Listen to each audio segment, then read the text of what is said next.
Trauma. Everyone has it. No one talks about it. It seems easier to stay silent, ignore it, or stuff it than it does to honor it, learn from it, and finally heal. Trauma is debilitating, yet so often we suffer in silence. Trauma is not meant to be battled alone, and we are no longer going to suffer in silence. Together, we are creating a safe place to speak, to share our stories and grow our strength as we heal. Together, we are giving a voice to those who have been silenced, bringing darkness into light and letting God use our stories. Today, we find ourselves again. We relight our spark and let it light up the world. Stop Sis is a nonprofit organization dedicated to educating on issues of trauma and trafficking, as well as the amazing power of the healing journey. Welcome to Stop Sis. Hey, you guys. Big welcome back to Stop Sis, Stop Suffering in Silence podcast. My name is Denise Walsh, and I'm here with my friend Rachel Timothy. And before we jump into today's content, we just want to say a big thank you to all of you who have listened, who have shared, who have left reviews on YouTube, Spotify, and Apple Podcast. It means the world to us that you have taken the time out of your day to educate yourself on this topic and share your thoughts, your feelings, and just your story with us too. We desire for this to be a community where we are in conversation on how to heal through the hard stuff and grow into who God created us to be. In fact, if you go to our Instagram called Stop Sis and you go to the link tree, there is a Google Doc that will allow you to ask a question. So we're trying to brainstorm, like, how do we really create community and respond to you? And so we thought a Google Doc in the link tree will give you a space where you can fill out the form, ask a question, tell us a bit of your story. And then we'll have some Q&A times as well, where I get to ask Rachel questions and vice versa. So be sure to go to Instagram and check that out if you have any questions, comments, or want to share your experience with us. We would love to hear. Yeah. I think one of the greatest things so far is when people pop in and they say, now, like, I think of this person when they hear our podcast, and they're passing it on to people. And it's a way to help somebody who's suffering right now not feel alone. So I just think that's the coolest thing, when somebody automatically, a name pops in their head and they pass our podcast on to them. That's a God thing.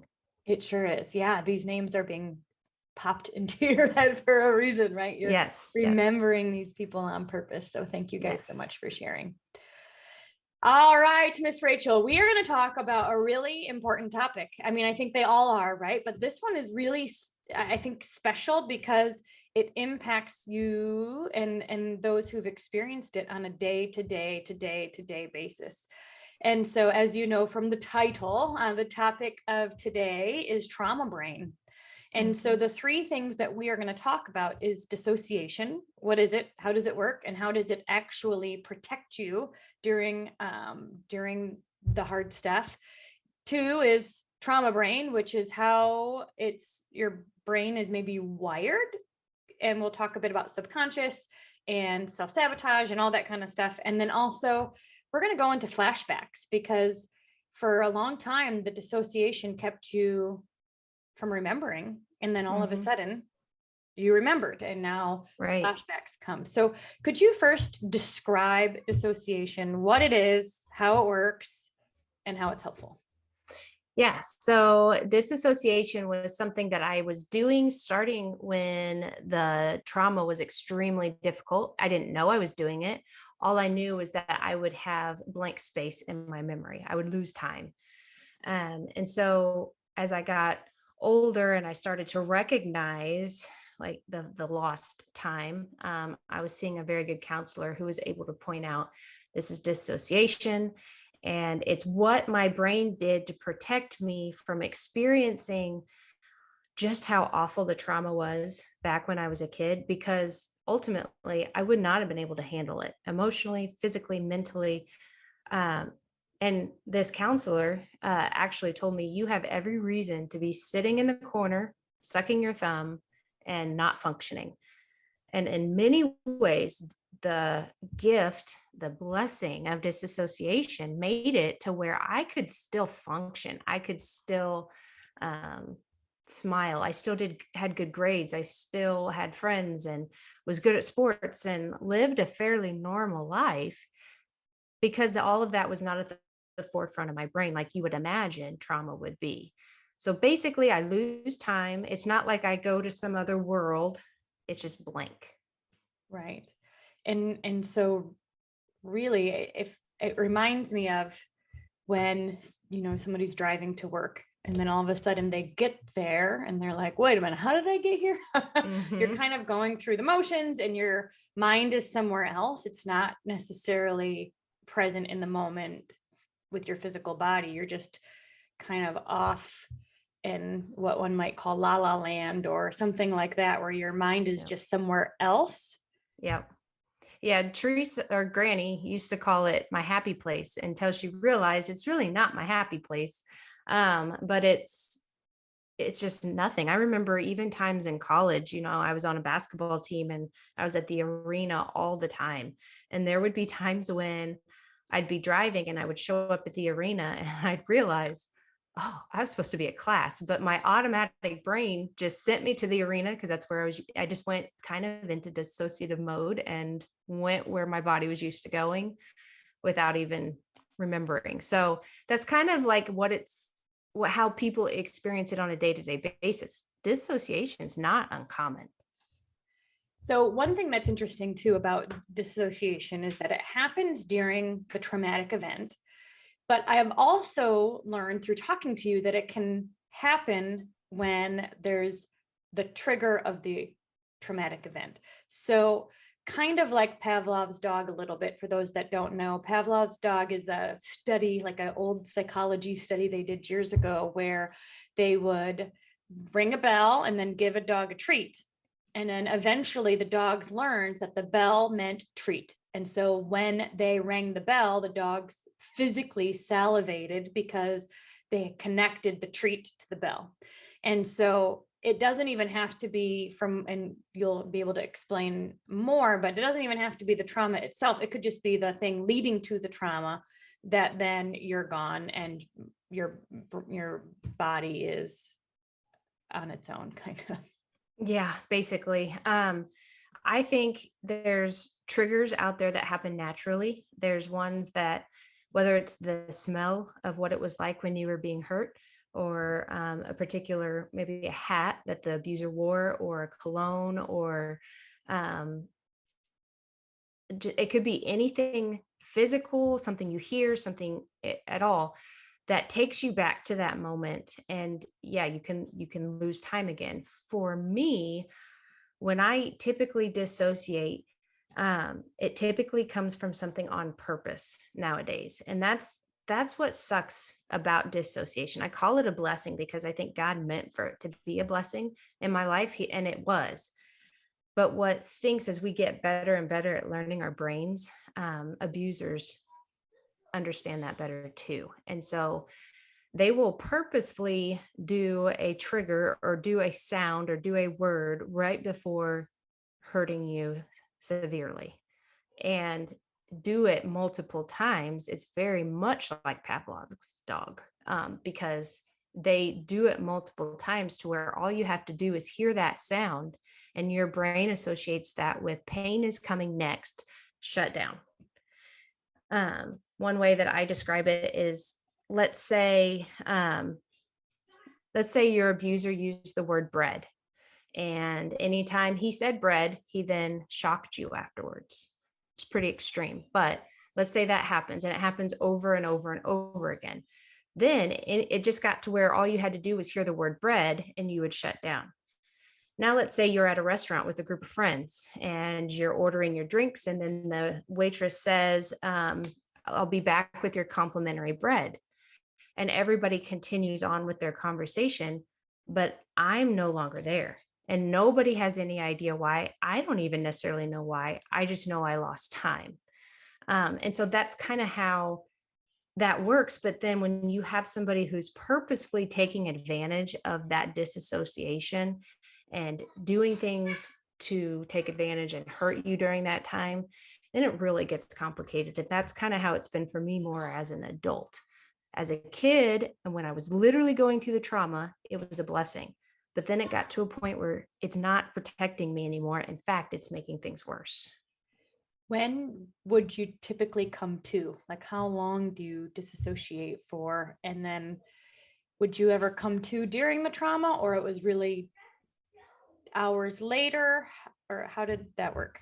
It just depended on, there were times I came to in the trauma. And I think that's why I would have little bits of flashbacks for a while, but majority of it remained hidden somewhere in my brain for so long that it didn't come till later. I think it just depended on the torture or the hurt that was taking place. One thing that Granny learned is when I would disassociate, because I would dissociate sometimes in just the recalling of a memory, a wet rag on my face or like cold ice cubes in my hand helped to bring me back to reality. Another thing that I found really interesting is that anytime I would disassociate or zone out, I would then be exhausted. Like I would sleep for hours, which is something, I mean, I just didn't sleep back then, back when dissociation was a part of my world so much. But I mean, I'd be out for like 10 hours. It was like I was exhausted. Took a lot out of you. Yeah. So grounding, so ice cubes, a wet washcloth, a lot of those techniques are grounding techniques to kind of keep you in your body, to keep you in the here and now. Another grounding technique that I used to teach was looking around the room and saying what's there. You know, there's a picture on the wall. There's a book right there. I'm looking at the computer. There's a coffee mug next to me, you know, and really working to keep yourself in the here and now. What other types of grounding techniques have you learned throughout the years? For me, always going up to like my kids and touching them and hugging on them has helped. But doing different things in the present moment to help pull me back out, even if it's just laundry, you know, just getting my mind on something positive and good. Yeah. I think that's grounding. If you are somebody who, and this can help really with anyone who's in fight or flight mode, whether you're ruminating on a situation or story or past experience, and you keep kind of that, what I call monkey mind, and you keep, you know, focusing on it. Grounding can help you again, get yourself out of your head and back into the present. I think worship music is another one that I've used. And then writing has also been very good. Yes. Writing, and before even talking, which is interesting because I know that's something that you do quite a bit, is if you do have a flashback or if you do have something that comes up, writing about it and letting it kind of move through you fully before you even talk about it, if you do even talk about it. Right. There's several flashbacks I've never talked about to anybody, but yet I can text them, I can write them, and it's like you breathe better afterwards. It's like it's out of your head and somewhere else where it's then just a memory and not a flashback anymore. Okay. Well, let's talk about the flashback since we're talking about flashbacks. Let's move into that. Okay.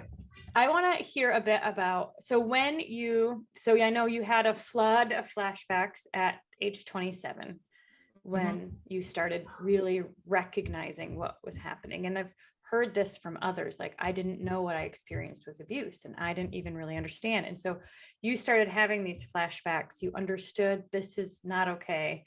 Tell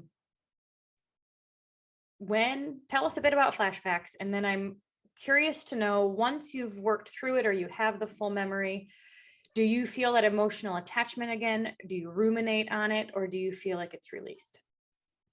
So yeah, when 2014 was when all of the flood of memories came to my mind, flashback after flashback. And I was literally physically sick and went to the bathroom and threw up like over and over and over again. It rocked my world. But what I realized, honestly, just within the last few weeks, is that I was having flashbacks prior to that. I was having the emotional flashbacks. I was having the physical flashbacks. And I was struggling in ways, but I didn't know why, because I didn't yet have the visual of what was going on. So And when you so, say physical, you mean your body felt sensations, yes. pain. Okay. Yeah. And talk about feeling crazy. Like you have absolutely no idea, like, why am I feeling this way? There's nothing logical that makes sense with it. But nonetheless, it was a roller coaster ride from the time the trauma started until 2014 when it all came back. And I think that's why when it did come back, it was not necessarily a surprise. It actually was like, okay, here's a puzzle piece that I've been looking for. Yes, it sucks that this is my reality, but so much makes sense now. Okay. So you've talked about 3 different forms of the flashback. 1 is emotional, 2 is physical sensations, and 3 is the actual visual memory. Mm-hmm. Tell me a bit more about what you mean by all that. Well, I know for me now, because I still experience flashbacks. In fact, I had one this morning. And what I recognize now is that, and this is me, I'm sure everybody's different to some degree, but I recognize that yesterday it started off as emotional. Like I was emotionally not 36 years old. But I didn't know why. But I was able to recognize that and was trying to figure out, okay, what's going on? Why am I feeling the way that I'm feeling? From there came physical, where I could feel the hands on me. I could feel not being able to breathe. I mean, all the things that went along with the abuse that was happening. And this was when I was a kid. This is, sorry, my kids are in the background. Anyway, I think they're okay. Like, as long happy screams. No, It's like yelling.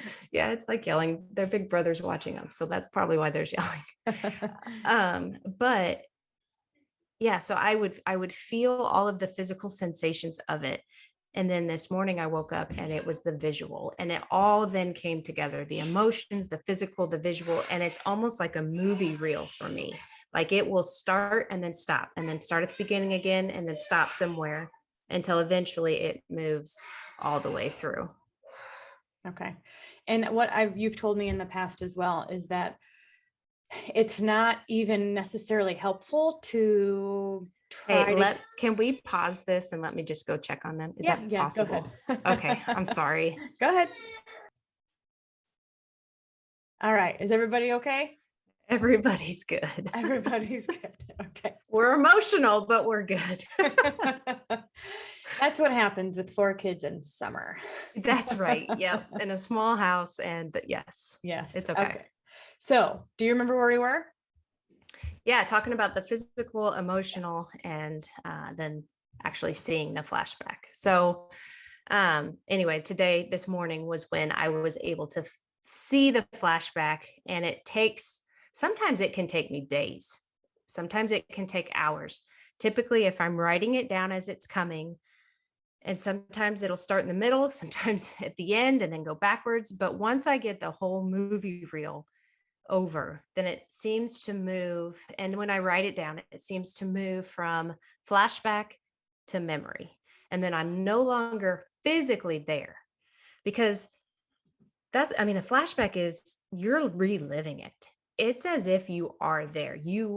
The pain is the same, everything is the same. And so once you move it to a memory, then it's just a bad memory. And even, saying it's just a bad memory, it still sucks, but at least you're not living there anymore. Now, there would be times where I, for a long time, would fight the flashback. I didn't want to go there because it sucks. It sucks so bad. It hurts so bad.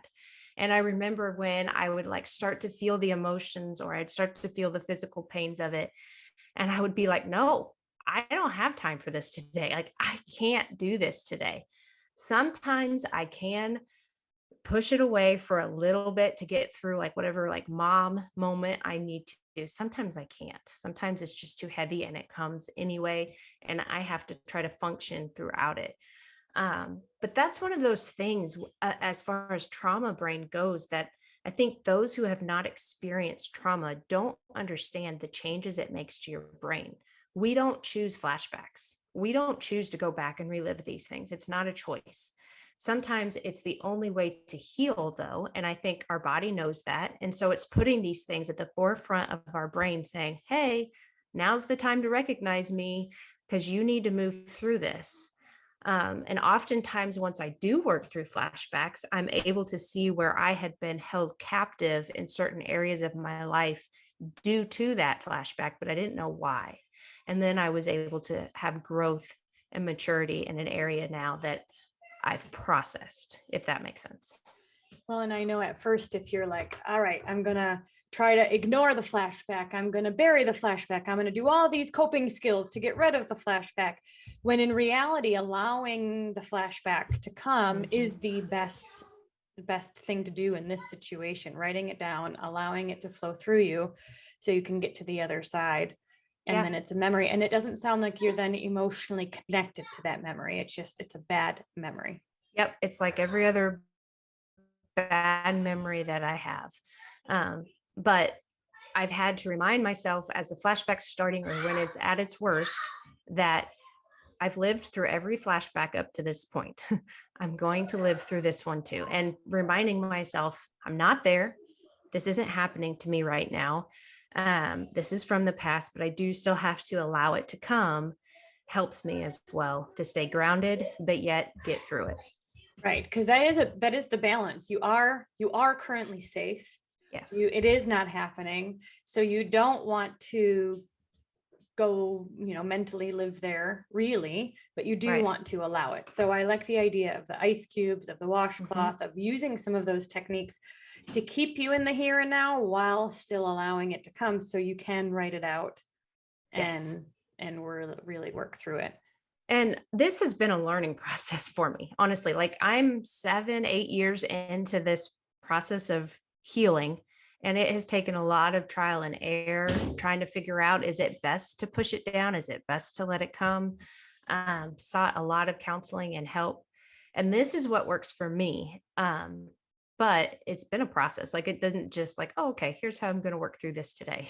Yeah. Well, and I think at first, of course, you don't even know what's happening. And so even figuring out what's happening is helpful. And then learning how to actually work through it is helpful. So I think if anybody's listening and you've had flashbacks before and I'm hoping that this is a helpful tool for you and to hear Rachel's experience, because I think so many times, like, this isn't taught to this isn't stuff that people are learning in school. This is not something that's common knowledge, and it probably should be, considering how much trauma there is in the world. For sure. And I was always told you should go to counseling once, get through whatever happened and move on. But that trauma it doesn't just stay in your body for that one time. It changes things. It changes your neural pathways. It changes who you are. And there's a part of you that almost has to mourn the fact that life has changed, and accept that, but then give yourself the tools to move forward to where it ends up being a positive thing. God can use it for good, that sort of thing.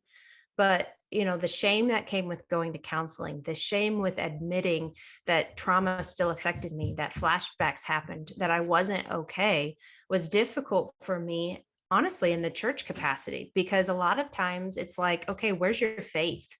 You're not getting through your trauma because you must not have enough faith, or something must be wrong with you. Maybe you have a mental disorder, maybe there's something deeper here if you're not getting through. I heard all those things.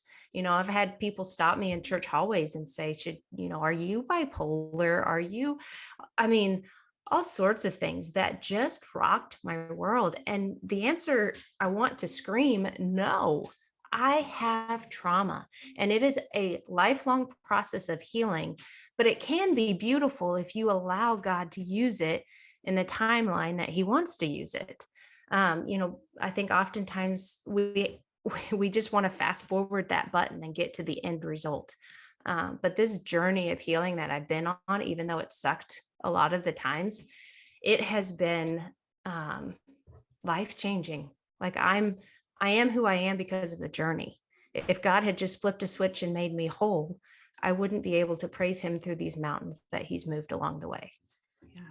Yeah. And the strength comes through moving through it. Yes. And I think that's really where most of the learning happens. And now that you've been, I think for all of us, we all go through those tough times and we wish we could just skip around the valley. But it's moving through the valley that builds our wisdom, our character, our strength, and our connection to God, because we're able to see him in those moments. Exactly. Yeah. That's where we meet him and desire him more than ever. And honestly, when life is going really, really good, you often don't think of God like you should. But when you're in that pit and you're struggling and you're fighting to get healthy again and whole, he's your best friend. And that's how it should always be. But often we find him in the trenches. Yeah. So you've talked a bit about trauma brain and the the chemicals that shift when you're living in fight or flight mode, the neural pathways those automatic responses, those automatic, whether it's a thought pattern or whether it's a physical connection, you know what I mean? You see something physical and you automatically think something or go somewhere. Tell us a little bit about how trauma brain works and impacts you on a daily basis. Okay, well, and I researched a little bit today because I was thinking, where did I get the word trauma brain? I don't know where I got that from. And I Googled it and I really didn't find it. But it's my way of describing what my brain is doing and why my body is reacting the way it is. But when I was looking it up on Psychology Today, it said that trauma creates fixed neural pathways that are isolated from other parts of your brain and resistant to change. Avoidance behaviors and trying to suppress your trauma doesn't work, and it can create more damage. I think a lot of the times when survivors of trauma are trying to express that they're not okay, we get labeled with, well, they're in the victim mindset. No, like, yes, we maybe have that issue at times. A lot of people do, but this is not a victim mindset. This is literally things have shifted in our brain. Things have changed. The trauma that I experienced as a kid left me in survival mode. It took away all of the other, unless it was essential to surviving, it was taken out. Like it was not important because I was like in reactive mode. I heard one person call it reptilian mode. Have you heard that before? Well, your reptilian brain, it's the survival part of your brain. Okay. Mm-hmm. Okay, like so instinctual, and you're not. Yes. Yeah, go ahead.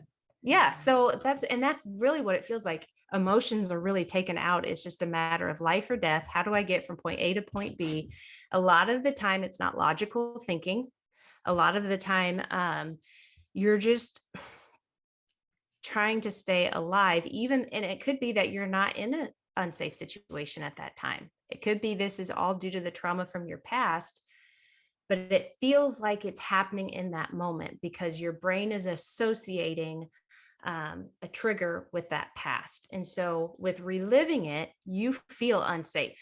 And so logic is thrown out of the picture. A lot of times, I, through the years, have been an awful friend to people because logically, I wasn't always there. I was living in this survival mode. I was in fight or flight all the time. And it's exhausting for people walking alongside survivors because a lot of times I can't communicate why I'm in fight or flight. If I can't communicate, they can't understand. So there's like a language barrier between the two of us, and somebody being willing to sit and stay and despite those struggles is rare. And so a lot of people for their own mental well-being have had to move on and do other things because I wasn't in a logical space. I was in my trauma brain. Would you say trauma brain is, would you say it's So when you're in fight or flight, Mhm. and this is for everyone listening, your blood goes from your brain to your limbs. And you're in like, it's kind of like, there's a bear, run away mode. So you're in that reaction mode. You're not necessarily in a deep thinking mode. Your breathing is shallower. And I mean, again, we live in a world that's full of chronic stress. So we can compare, certainly it's different, but you think of somebody who's multitasking a job and at home and, you know, all these things, and they're just like never in the moment. They're always in crisis, it seems, because there's all these plates spinning and I hate my job and there's so much at home and I have to go to the grocery store on Saturday mornings, which is like the worst time, you know, like you're in line, like you just think of the person who's always freaking out. And I am imagining that that's similar to, they're just kind of always in freak out mode. Yeah, and not necessarily knowing why. Right. Always having to say it's my trauma. Like Right. you just feel stupid. Honestly, it's embarrassing. It's not who you want to be. It's not the friend you want to be. It's not the mom you want to be. And then you feel shame, you feel guilt because you're not who you want to be. But in reality, you're battling this for a reason. Yeah. And that's okay. And the more that we normalize saying, hey, that's okay. You're safe. I'm here. Let's try to enjoy the day. That means a lot to a survivor instead of being like, what is wrong with you? Well, and when you think about fight or flight mode, or kind of that freak out mode, that crisis mode, heightened awareness, you know, just not in the moment. You think about, hold on, I had a thought. Where did it go? Fight or flight mode. I'm so glad that doesn't only happen to me. No, yeah. Okay, I remember. So fight or flight mode, when you're in fight or flight mode, it changes your brain chemistry. And it shifts that's where these automatic thoughts come from, because you have this shift in, you know, your cortisol levels are higher. You probably aren't hungry. You know, all of these survival things happen where you just are in freak out mode. And so it physically does change your body. What are some things you noticed physically from kind of living in that chronic stress state? Oh goodness. Yeah. Hunger was a big one. I just didn't feel it. Never felt hungry. And then I remember, like, I'll get tremors. Sometimes I'll get outward tremors and you would be able to see them if I'm feeling in an unsafe space. And it could just be an emotionally unsafe place. I will begin to shake. In the beginning, when I started to speak and share my story, I shook the entire time. And for at least an hour afterwards, like my body was just stuck there.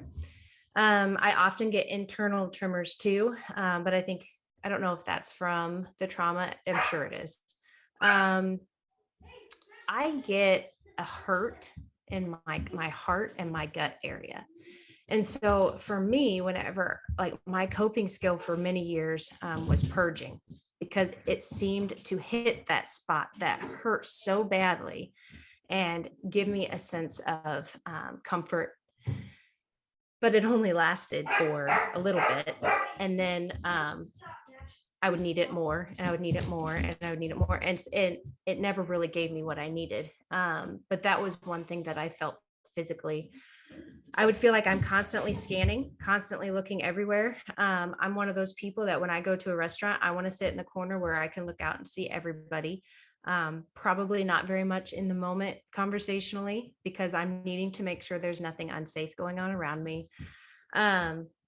Just things like that, things that I feel physically, but then also just my awareness of, like, a hyper awareness of things around me, things that I probably hear that you wouldn't hear because I've been unsafe in so many situations. I'm hyper aware of my surroundings. Mm-hmm. And so with the changes in the chemically with cortisol and things like that, changes in your automatic thoughts, neural pathways shifted. The other thing that happens is that when our subconscious, right, absorbs 97% of what's happening around us, and it really only brings into attention what it deems important. And so what I think is, when we've talked about this before, is that when you do start having flashbacks, you don't just know what happened, but you are able to recognize all these details. Because if you guys could remember, where were you when 9/11 happened? Or like, I remember where I was when Princess Diana died, and I was, in elementary school. Where were you when you learned that schools were shut down March 13th, 2020? And so you can remember where you are when there's a shock to the system. And so for you didn't just like have this is a vague memory. When you have these flashbacks, are actually able to remember a lot of details, because your subconscious absorbed a lot of that information because it was a shock to the system, so to speak. Yeah. And I remember being in counseling and my counselor having me visualize going above the memory. And I could look to my right and tell you what was there, what to the left, all the way around my vision of what it was like, where I was, and to detail. It was insane. But I will also say that now, when I've moved it to memory mode, I have noticed that it's not as sharp anymore. I guess it's the difference from a flashback when you're living in it versus just now it's a memory. And there'll be times when like I'll mesh memories, or not have quite as much detail that I had whenever I was literally in it and able to write out what I saw. I don't know if that's normal, but Yeah. That's what it is for me. Well, and I think that again, if you think of somebody who, all of us who are like, all right, think of something that happened when you were 4, we would have a vague memory, Right. And we would think of riding our bike or going camping or doing something and not really have a full details of what happened. But you have these written down accounts that are, and that's, I think that is the difference between a flashback and a memory. And so you had years, not just as a kid, but even as an adult, of living in fight or flight mode. Yeah. Let's talk about how you start rewiring your brain, how you start calming down. Real quick, before we get to that, I have a thought that I want to go back to. Go ahead. I remember many times sitting down at police stations and then picking my memories. They want to know what happened. And there would be times when, for example, I remember one officer saying, are you cold? Were you cold when it was happening? And I couldn't remember. There were specific things that they would ask and I couldn't remember. And they judged whether or not the abuse was real based on the way that my brain processed the trauma. And I think that is completely unfair to do. I think the more that officers become trauma informed, they will learn that everybody's brain processes trauma differently. And that just because they can't remember the color of the shirt and they distinctly remember the carpet on the ground, it doesn't mean that they aren't remembering the same thing, that it's not an actual abuse that happened to them. I think there needs to be more done to figure out what happened, what didn't happen. Don't discount somebody's story if one detail doesn't add up. Don't discount it if 5 details don't add up, because you're messing with a brain that is traumatized and stuck in one small portion, like it said, in your brain, where it's just kind of going over and over and over again. It's not always going to flow A to Z. This is what happened. In fact, it's most likely not going to. I had one officer say, if your story makes complete sense, it's probably not true. But that's being trauma informed. That's being able to see that the trauma was so bad, it affected the brain, and don't have assumptions as to what a survivor is going to say or do. Well, you're right. You're working with dissociation. You are and hyper awareness, and they're combined. Yes. So there's going to be some things that are hyper aware and some things that you have no clue. Exactly. And I don't know how to explain it, but I also know I'm not crazy. And I know everybody else who goes through this isn't crazy. Right. It's the trauma done to them that's crazy. So how have you, over the past few years, tried to rewire your brain, get into rest and digest mode, which is really like deep breathing and, mindfulness and groundedness in the moment, that kind of stuff? So I'm a little bit like a sponge in the fact that I do soak in people's advice and counselors' opinions and wisdom and friends. And I'm soaking it in all the time. I remember years ago listening to advice and listening to people's wisdom, but thinking, yeah, right. Sorry, guys, that's not going to work for me. That's too simple. Like whenever you said earlier, count the things in the room or something. Oh, I remember my counselor saying that to me. And I think I chucked a ball at her face because I was like, that's sorry, that's not going to work. Like, you don't understand what I am reliving right now. And it took finally trusting the process, finally giving in and surrendering to, this is my reality. Stop fighting it. And here are the tools that have worked for others. I need to truly start implementing them. I began doing meditations and hypnosis where I would fill my brain with purposeful truths that were opposite of what I had been told for years. Even biblical truths that were opposite from what the abusers had told me, truths about myself. And even though I didn't agree with all of them, it began to put the idea in my head. And I think subconsciously it started to tell my brain, hey, this is important. This is a truth that you keep listening to every day. It must matter. And I think then having those truths about who I am then starts to play out as a mom. And I start to gain a little bit more confidence as a mom. And then it plays out in, writing my book or making a friend, because I am more confident.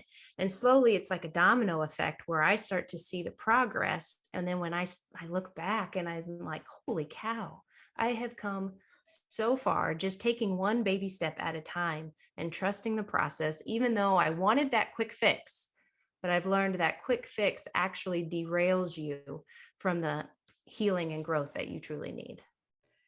So hypnosis, we do that in 90 Day U-Turn, where we have 3 different hypnosis that you listen to, 1 per month before you go to sleep. And it really is like speaking life into you.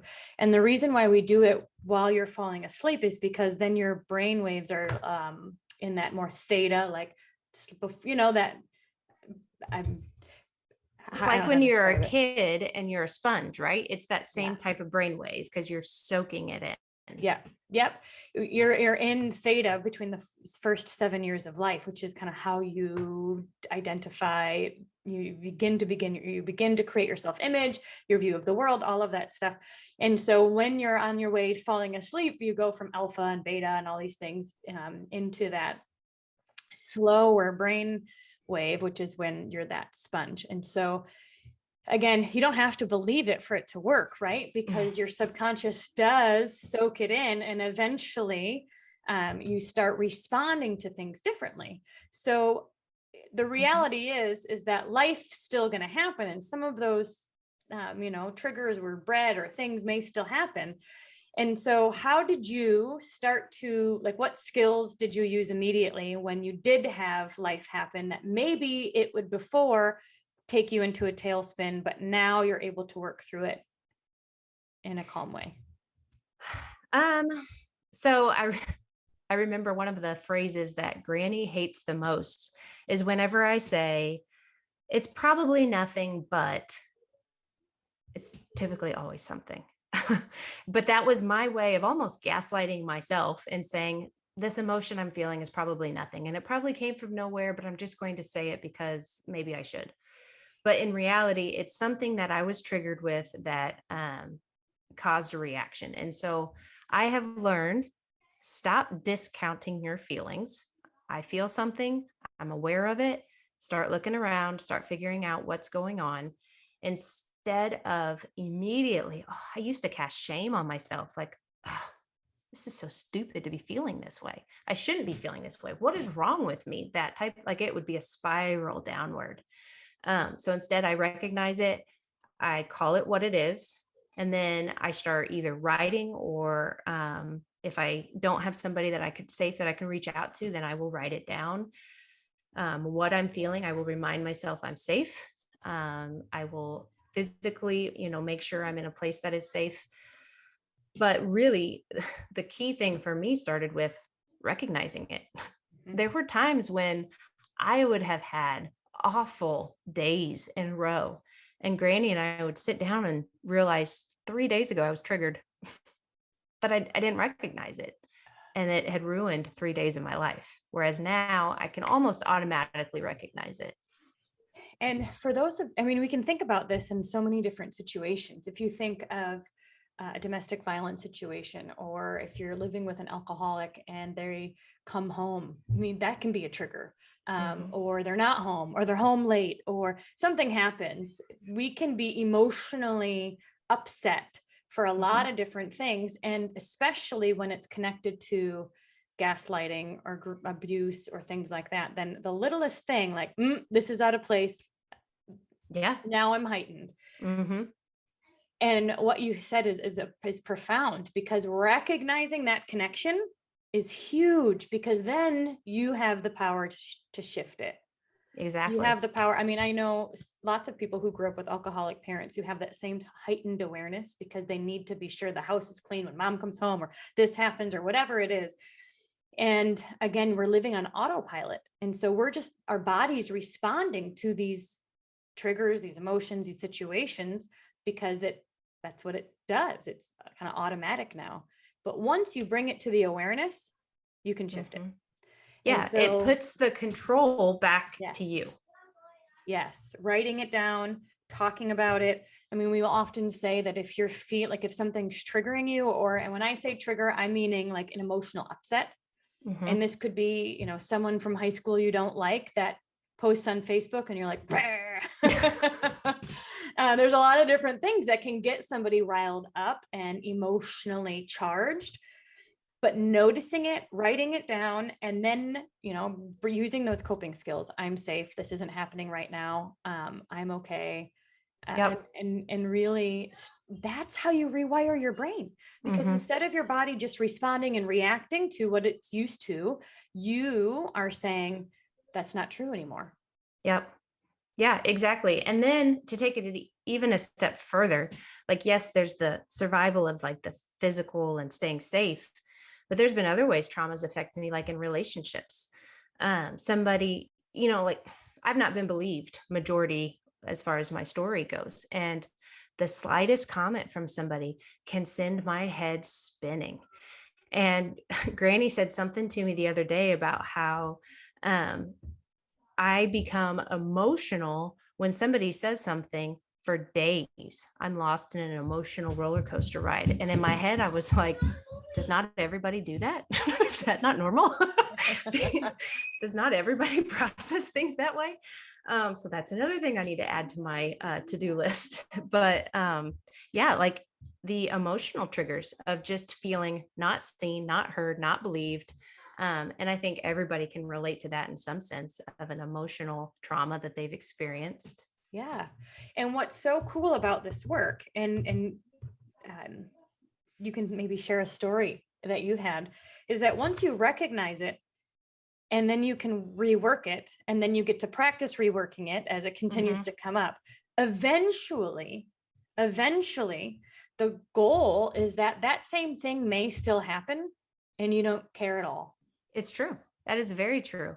I'm trying to think of an exact memory that I want to share, but it has happened to me many times, and I've been able to, I don't know if I disconnect, I don't know what it is, healthy. Yeah, I guess I do. I guess I disconnect and just put those healthy boundaries up of, okay.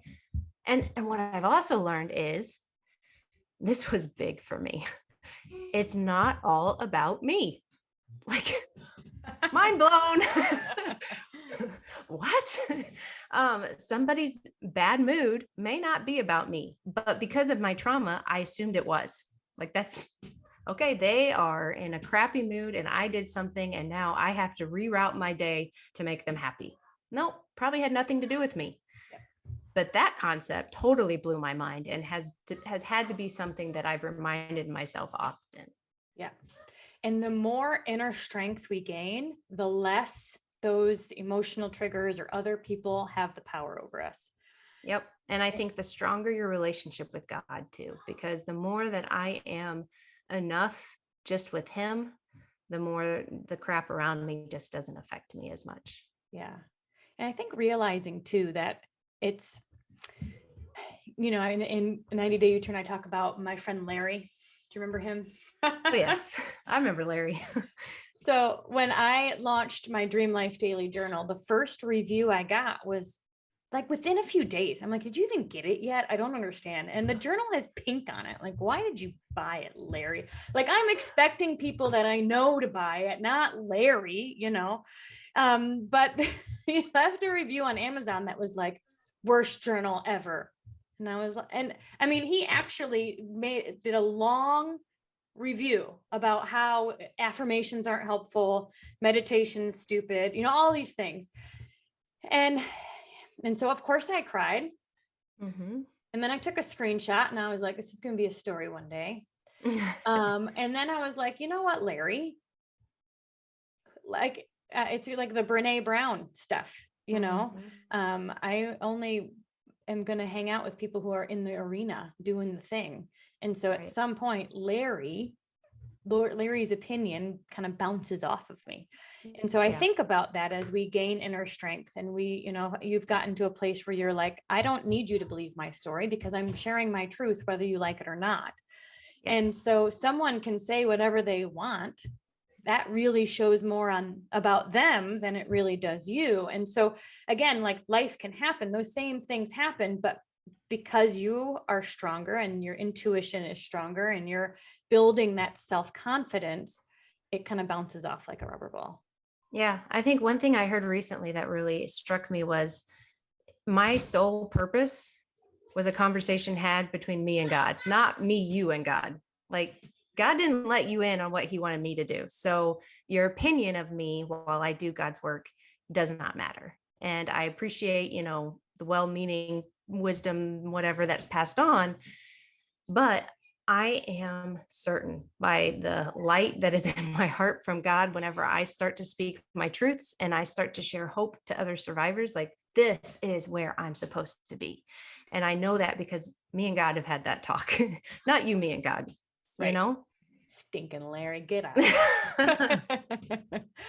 But I think that's the cool part about healing is that you can be in a state of crisis, fight or flight mode, really hanging on, by the coattails, if that's the word, and unsure that life can never be different. Like you can go through these healing steps. You can practice these skills. You can rewire your brain and you can start thriving again. And I think for anybody who's in crisis mode and it feels so deep and so dark and you just don't even know if you can get out, borrow our confidence. Because Rachel is a true testament. I've seen it over and over and over again of someone who feels buried and ends up walking through the tunnel, seeing the light and coming out on the other side even stronger. Guys, I literally remember this has probably been 6 years ago, and I was still stuck in the life and I saw no hope. I couldn't feel God. I couldn't see God. Nothing made sense. And I remember driving and seeing telephone pole after telephone pole as I was driving and thinking, I need to just hit one of those and be done.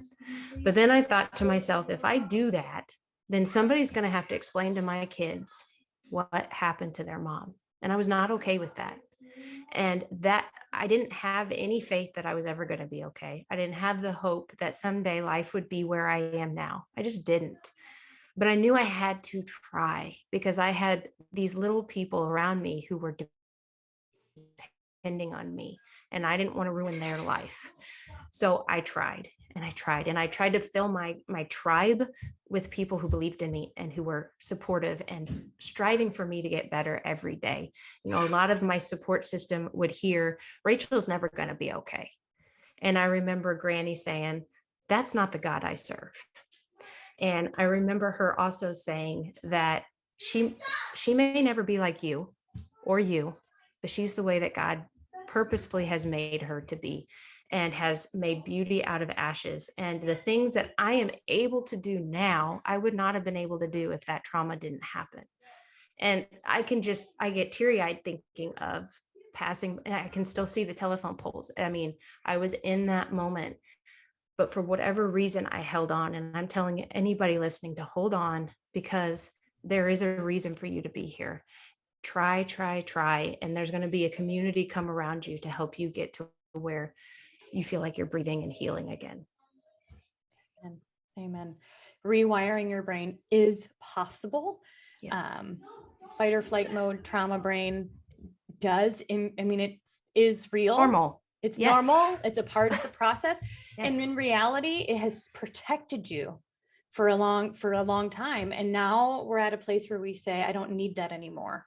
And so I don't need to live in fight or flight anymore. I don't need to live in crisis mode anymore. I really can.